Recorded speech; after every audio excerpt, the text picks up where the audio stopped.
Hi, I'm Hackie Reitman. Welcome to another episode of Different Brains. And we're very lucky today to have somebody who's really in the front lines. Valerie Herskowitz has been a speech pathologist and language specialist for about 38 years, although she doesn't look old enough. And she is the founder of the Autism Spectrum, which we're going to tell you all about today. And that's the chocolate store that's staffed by people on the autism spectrum whose brains are a little bit different, including her wonderful 26-year-old son who's kind of running the joint. Valerie, hello. Welcome to Different Brains. Hi, Hackie. Thank you for having me. I really appreciate this. Well, it's great to see you. Now, I know your story and everything, but I want to share it with our wonderful Different Brains audience because you have a tale to tell. Why don't you introduce yourself to our audience? Well, as you mentioned, I'm Valerie Herskowitz, and you never really know what life has in store for you. And if I were to have to look back in the last 5 or 6 years and say, this is where I'd be now, I wouldn't believe it. But I just sort of let things unfold as they come. And here I am. I'm the owner of a chocolate store, and we also sell pastries and things like that and do parties. And it employs my son, as you mentioned, and two guys with autism. And we have up to, I don't know, maybe I think we have 24 students now that come in and out of our doors on a weekly basis, interns and apprentices and teen. We have a teen program now, and it's become like a little center for making chocolate and learning how to work with others. And here I am. And where is it? Where is it located?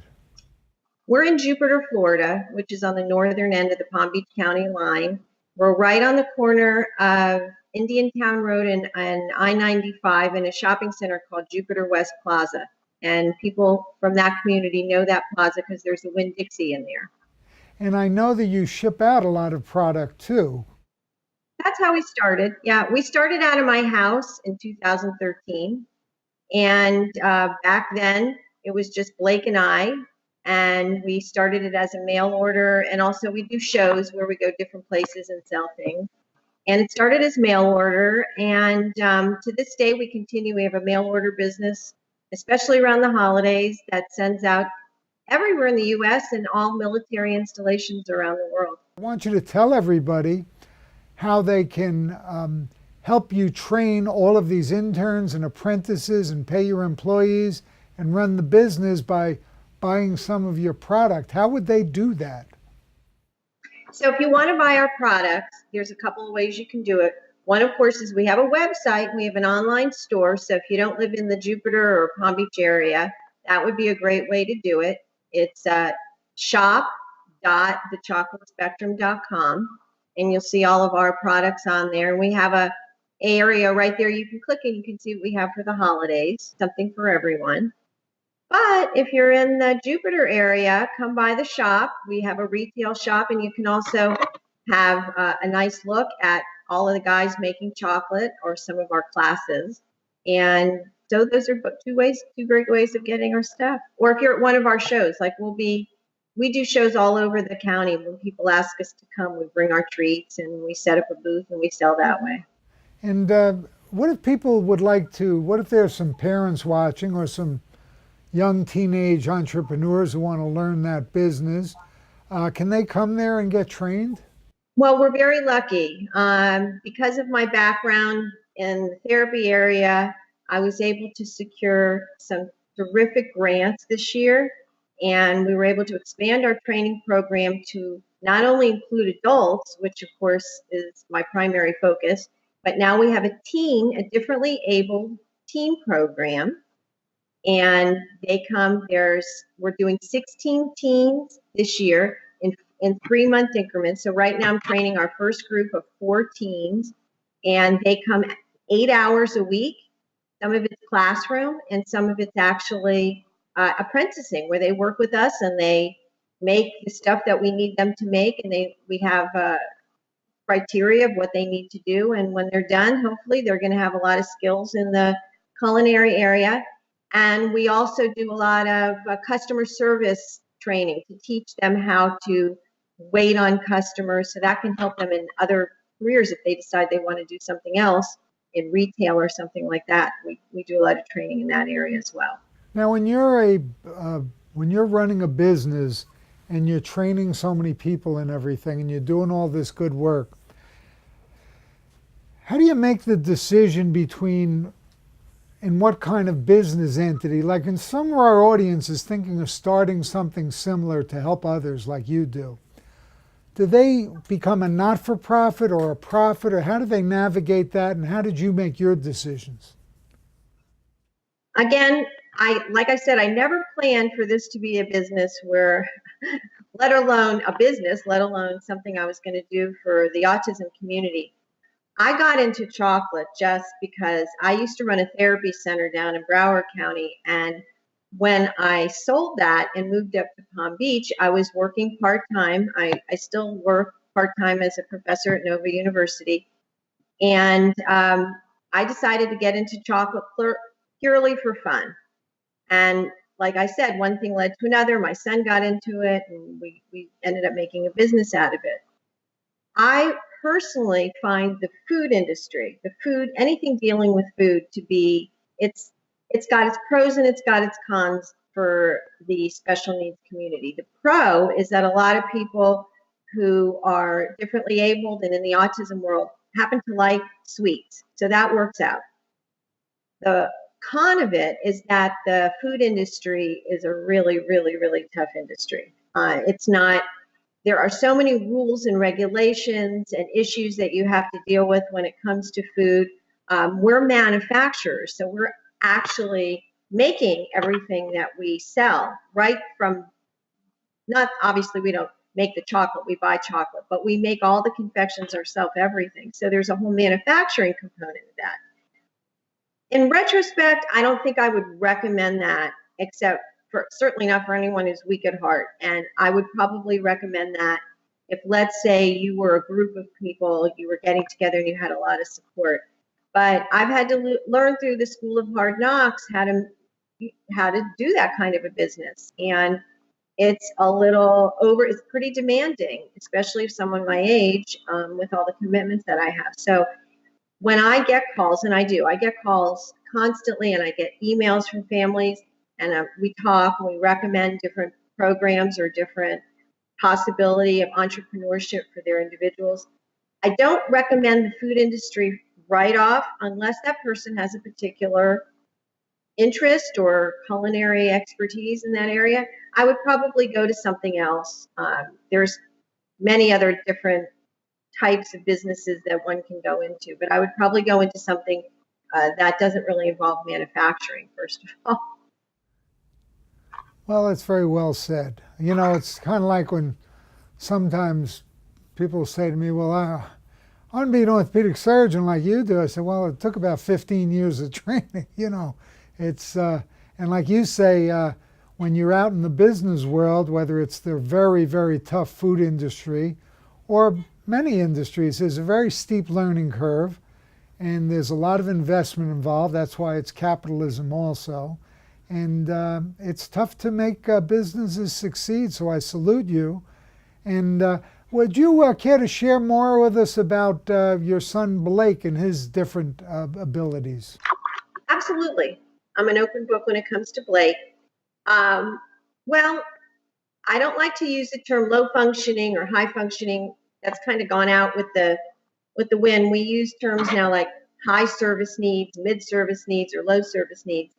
But that said, people can relate more when you use the low functioning thing or the high functioning thing. And Blake would probably, in all due fairness to him, be considered a lower functioning or a high service need individual.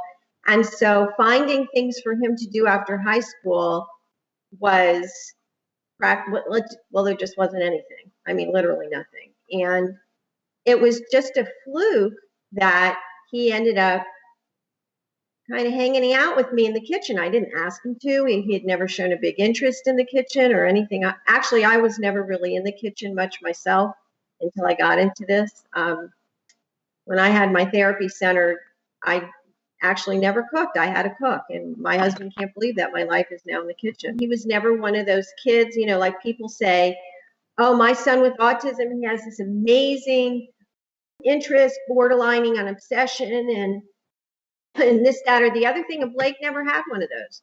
So the fact that it was pastries and chocolate later in life, I mean, he was, 20s already, was amazing, which of course I jumped on it. And that's how come we decided to go ahead and make a business out of it. Because in the beginning, it was just a hobby, and we were making chocolate and pastries for family and friends, but that didn't take up the course of a day. And I needed him to be busy. There was literally nothing for him to do all day other than that. So we really almost had no choice but to go into business, because I needed a way to be able to keep him busy. And that was really the original point of why we started the Chocolate Spectrum. It was to just, well, we can't just keep making stuff and giving it to friends and family. We've got to figure out how to build this into something that's going to keep him purposeful. And so that's what we did. And then Blake actually works 6 days a week at the shop. He and his caregiver take public transportation into the shop every day. And he has one other thing that he's good at, and that's laundry. So we put the washing machine and dryer in the shop, a little one of those mini ones, and he's responsible for all the aprons and towels and rags, and he has to do that every day when he gets to the shop. And then he has certain things, like Blake's job is he makes all the chocolate bars in the shop. He helps put sprinkles on pretzels, on truffles. He molds truffles. And you know what? I said to myself, and this maybe isn't very nice of me to say about my own son, but I said, if Blake can do it, anybody can do it. So that's kind of what led me to realize that this type of a business had potential for all levels on the spectrum, all levels of individuals. And that's, we take advantage of whatever anybody's abilities are, and in their strengths, and we work on their weaknesses, and we turn them into something. That's what we do over there.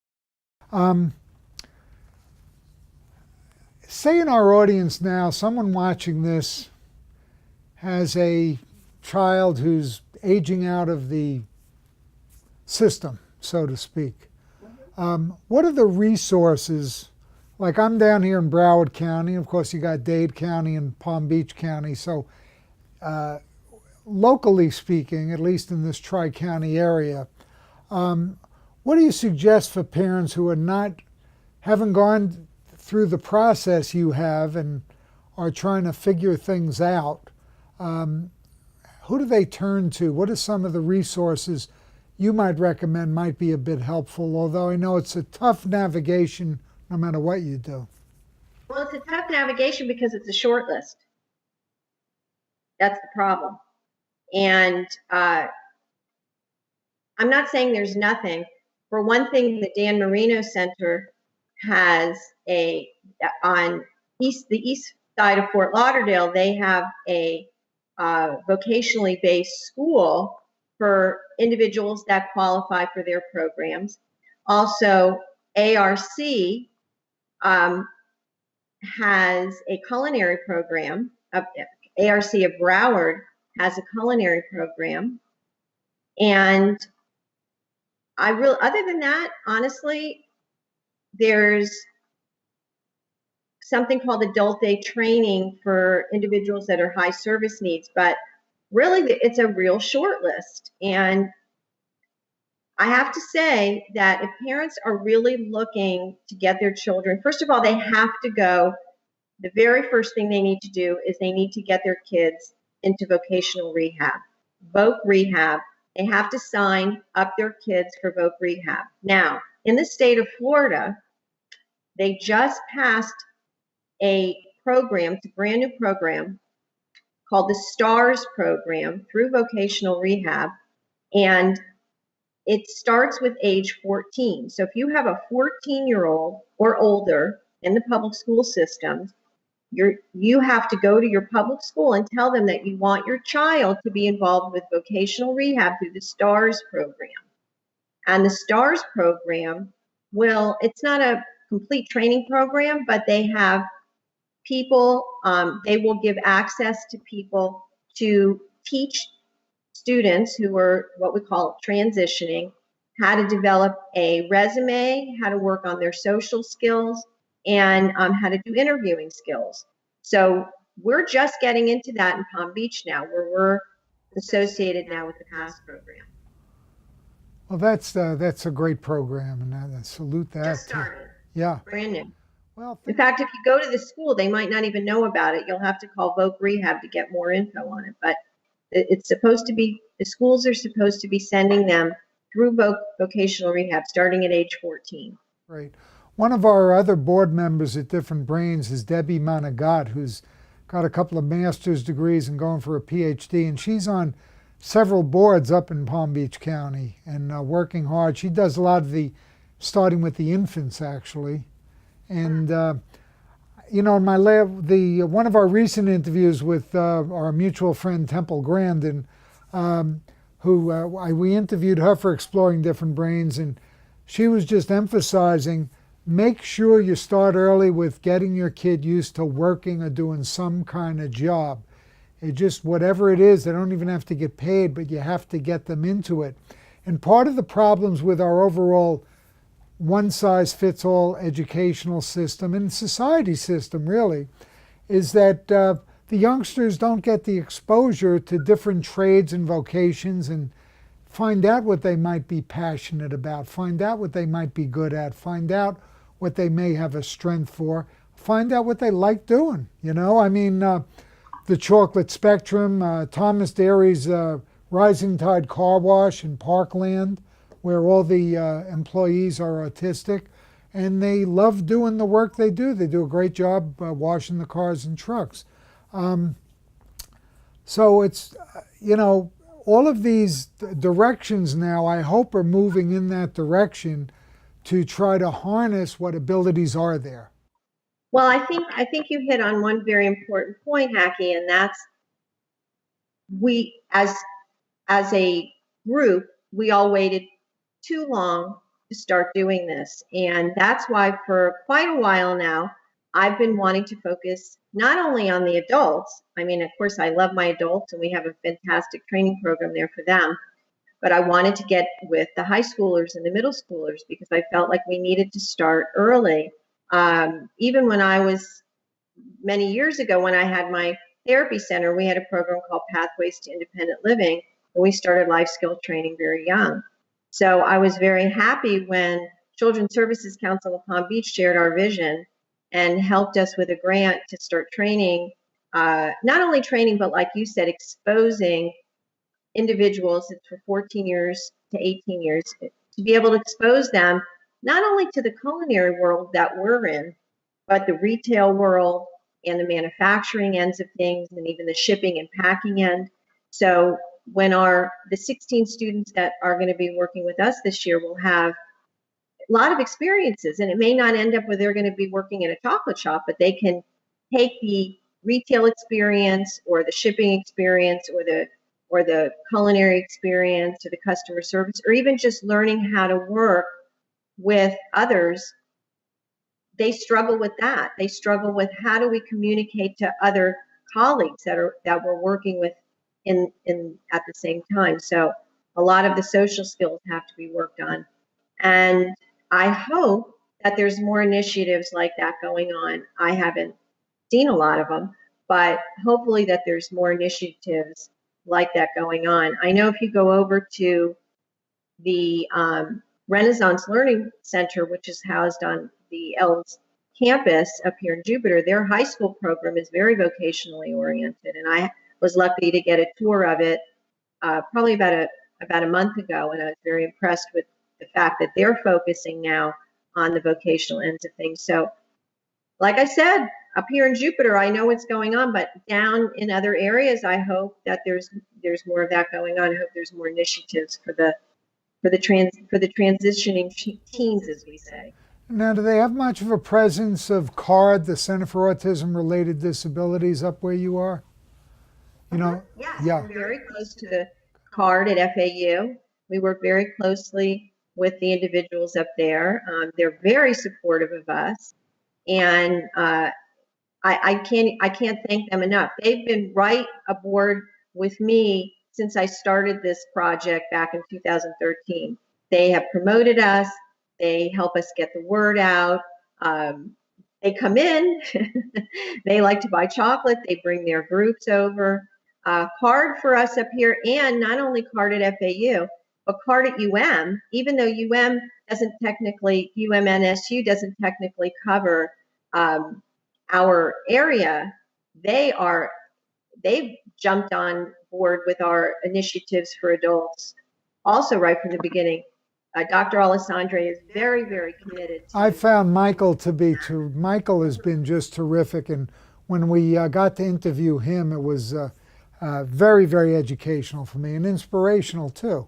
Yeah, I've been really lucky, but I'm also really persistent, and I think that if you go back to your original question about with what parents can do, one thing that I just want to say to parents is that don't wait around for somebody to come and drop something in your lap, because that's not going to happen probably for a long time.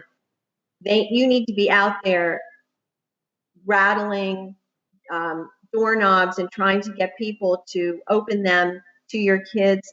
There's a wonderful thing that happened that I wanted to share, is that one of the individuals I know, a parent up here, literally went and, like, he was looking for a job. He really hit the streets, he hit the pavement, and he didn't wait, and he didn't end until he found a job for his son. And it's worked out beautifully. And he also works on those skills that his son needs in those jobs at home during the week. So, and his son's not even graduated from high school yet. So if people think that their kids are going to graduate from high school at the age of 22 or whatever, and there's just going to magically be this incredible life for them when they're done with high school, that's not there. You have to start planning way ahead, and you have to start being very assertive and pushy. I guess that's aggressive, but you have to get out there and start making things happen. It's just not something that just appears. Very well said. Very well said. Valerie, how, with all that's in the literature now about the microbiome in your gut and the gut-brain stuff and all diet stuff, how do you have any problems navigating that pathway with the chocolates and pastries and things? Well, I wouldn't say that we're a diet center. My son has been gluten-free and casein-free for 23 years. So because of that, I cook and I bake gluten and casein-free. We're not gluten and casein-free in the shop per se. However, one great thing about chocolate is naturally gluten-free. So most of our products are gluten-free.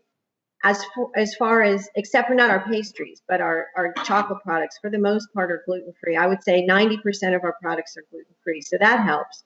As far as dairy-free or people that are vegan, we do that. We have certain products that are appropriate for them.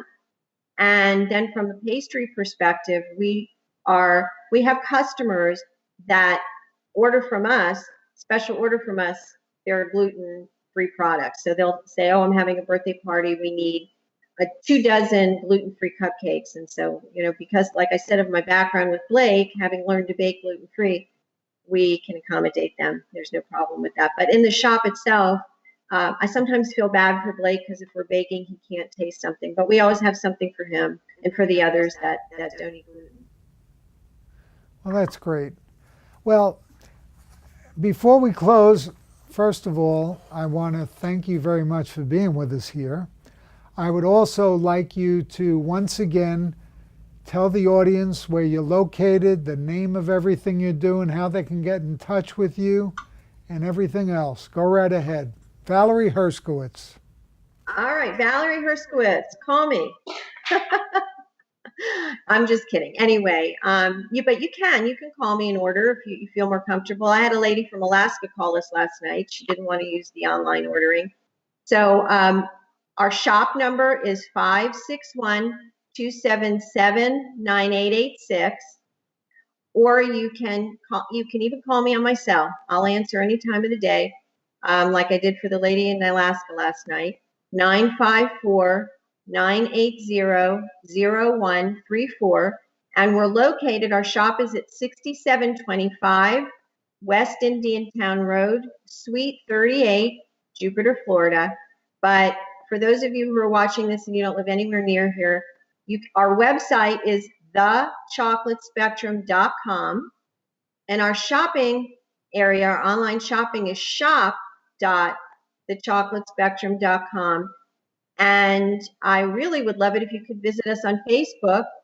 We have The Chocolate Spectrum, and we always post. We're pretty good on posting a lot of stuff going on, what we're doing, and our chocolate specials and things like that there too. But if you go on our website, you can register for our email, and you'll get all kinds of emails. Not too many, but you'll get emails and talking about what we have in shop. You have any special holiday promotions going on? We do. We have great holiday promotions. By the time this airs, I don't know what it'll be, but if you register, if you go to thechocolatespectrum.com and you get on our mailing list, or you go on Facebook and you become part of Facebook and you check that regularly, we will have all sorts of early bird specials for early bird shoppers for the holidays. We'll have 20% off days. We'll have 2-for-1s, all kinds of special deals for the holidays. And we have, like I said, we have things for everybody, from a small little box of 4 chocolates all the way up to 24 chocolates and plus in a box. And we send it out everywhere. So if you have any friends in the military, we can do them too for the holidays. Well, Valerie Herskowitz of the Chocolate Spectrum up there in Jupiter, thank you so much for being with us here on Exploring Different Brains, and we hope you'll come back very soon. I sure will. Thank you so much. This is a wonderful thing. Thank you again.